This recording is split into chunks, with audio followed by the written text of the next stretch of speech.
Will from Long Island. Will, how you feel, man? So we all knew when we lost iHeart and then when Mitch went down that our defense was going to take a hit. Today we beat up on the Bucks. They're railing right now. They're just on a free fall. But Yeah. I'm not worried about teams like the Bucks. These are the teams that we should be beating. I'm worried about teams like potentially Cleveland, potentially the Celtics. In the West, if we go up against the Lakers and AD is going off, so what I want to ask you is that I do think that the Leon Rose and them boys, they've been cooking all year. I know they got to do something, whether Mitch does come back or we do make a trade for a defensive center. I think when it comes to Town, the only reason you can really have Towns going off the way he does is because we play a 5-out offense where he's playing center. Would you, and my question is, would you potentially bring on a center and have them start at the 5, put Cat at the 4? Because that's when he really got unlocked Minnesota got unlocked in the West. Would you do that if it took a hit on him offensively, but our defense rise significantly? Because I keep going back and forth with Knicks fans online about that. I'm just like, listen, you gotta have a good defense. Whether these type of teams, it works out, but like those teams that got those defensive bigs, the Embiids, the Davises, all these guys, like it's gonna be a long day if Cat gets in foul trouble and then he's out of the game. So it's just tough. So I really want to hear what you got to say on that. Appreciate y'all. Keep doing the great work and salute. Appreciate the Wait, Will, you still there? Yes, sir. Yes, sir. Yeah, I got a question for you, man. Yeah, man, I know what's coming. I got a question for you, Will. Yeah, what's up, man? What's up, bro? What happened tonight, man? Listen, listen, man. I got like a little bit of a vacay coming up. I just did not have the time. I'm gonna be in Bermuda, so I'm definitely gonna be tapping into it with you because I'm not gonna be able to watch the games. Yeah, I mean, listen, listen. The watch party was popping. Yes. You're a day one. You're a loyal KFTV supporter. Absolutely. We didn't see you tonight, man. I walked in Clinton Hall 36. I saw everybody but you tonight, man. I promise you, man. I'm definitely gonna get down to one of them watch parties. Whether it's in New York or it's out of New York, it's gonna happen. You never know where we might be, man. Never know where we might be. Man. I appreciate y'all, man. Enjoy the vacation, man. Yes, sir. Appreciate y'all, dog. Take care. Will from LI on the check-in. That's like a big question for a lot of fans. It's like, do we go get a center and put Cat at the 4, get a center at the 5? What happens when Mitch comes back? I truly think anything is possible, but I truly think the intention of the Towns trade was to have this team and this starting 5 exactly how it is right now. Now, they need Mitch. I say it all the time. They need Mitch. Block Nesmond said they need him, but maybe it's a situational. Maybe it's, hey, some nights we're getting killed on the boards. Let's pair these two guys up. Or let's close with Mitch in a certain situation. I like the option of Mitch, but I don't necessarily think that they're waiting for him to come back to put him in the starting 5. The gift and the curse, like the positive side of the Mitch injury is that it gives them an extended period of time to see whether or not this smaller 5 can ultimately be good enough defensively to justify what you're doing offensively. And then if it doesn't, then okay, then you bring in Mitch. But I don't think they're just waiting for Mitch to just throw him in there and move Cat to the 4. But when Mitch does come back, I think it's going to make them even better because you're going to have that option to play those guys together at certain points of the game, maybe even to close the game. So you're telling me right now, Mitchell Robinson comes back. Let's say he's healthy. We're talking about let's say the best happens. He's back in January, gets his legs under him. See him in February. You're telling me February 23rd, Knicks versus Celtics. You're not putting him in that starting 5. You're going to have him come off the bench. You're going to keep this starting 5 that you see right now. Yes. Without the entire regular season. Yes. Because it's nothing that a substitution can't fix. You know what I mean? And just like you said, is he going to be in shape? He's not going to be in shape. You're going to give you got to give him a lot of time to ramp up anyway. So even when he does come back, he's going to be looking at you probably think he's going to be looking at limited minutes or some sort of program where they ramp him up.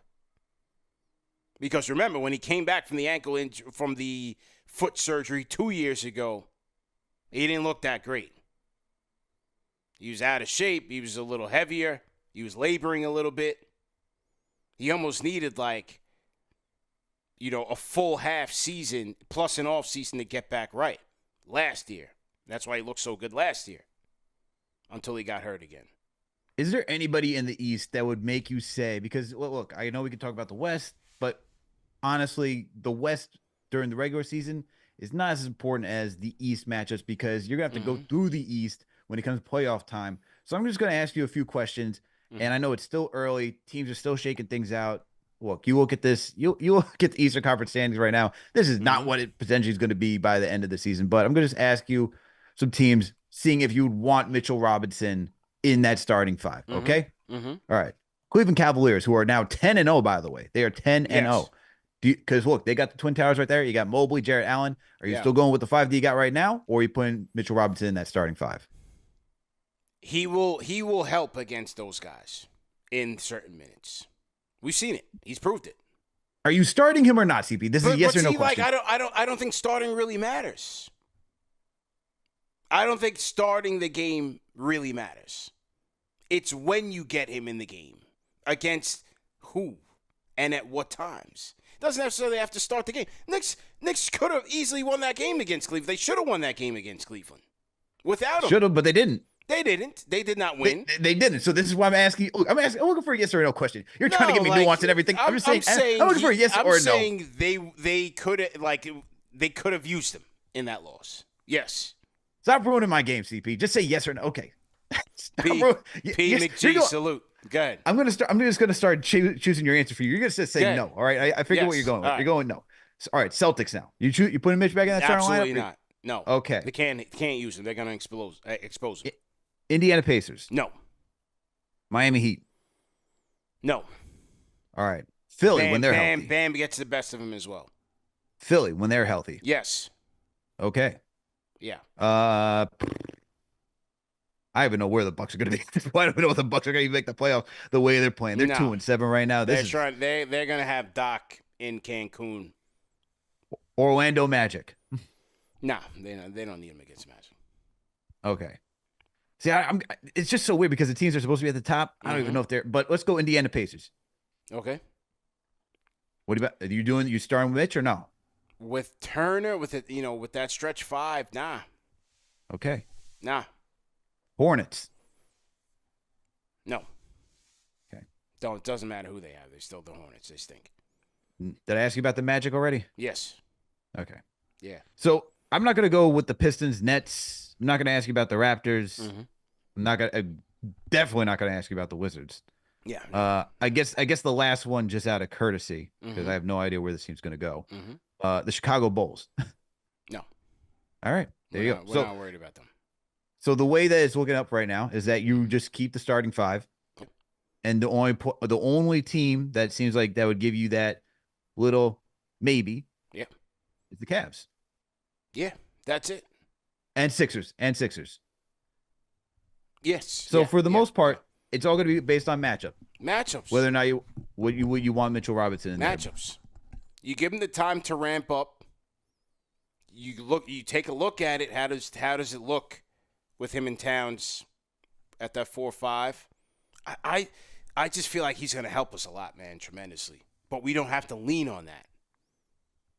If we don't have to. Now, if it gets to a point where, it gets to January and this defense is in the bottom quadrant of the league and they're just bleeding constantly, points in the paint, they're getting crushed, there's no rim protection, it's just breaking down all over the place, then you're going to have to reconsider some things.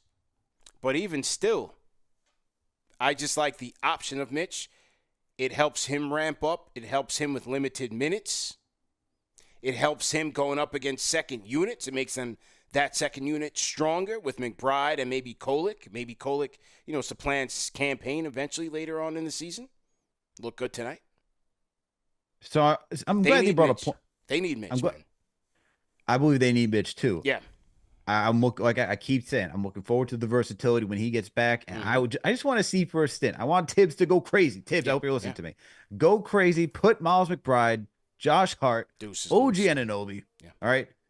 Mikal Bridges, Mitchell Robinson, all on the court at once. I'd love to see what that looks like. We got to see that. We haven't seen it. I'd love to see that. But here, so you talked about points in the paint. You talked about defense. Right now, after tonight's game, the Knicks rank 20th in opponents' points in the paint. They're allowing 51. They're allowing essentially 52 points in the paint, putting them at 20th. They're in the bottom half of the league when it comes to points in the paint, defending points in the paint. And then when you look at their overall defensive rating after tonight's game, they are 17th with 113. Okay. And keep in mind, the Thunder are the best with 97.3 right now. Yeah. And they're 8-1 in the league. Yeah. So now look with those two numbers, because I know you talked about defense, you talked about points in the paint. Are you still keeping the same 5 or are you changing it now? I'm keeping it. It's early. It's early. We just got to see what's going on. Rim attempts, they still disallow the least amount.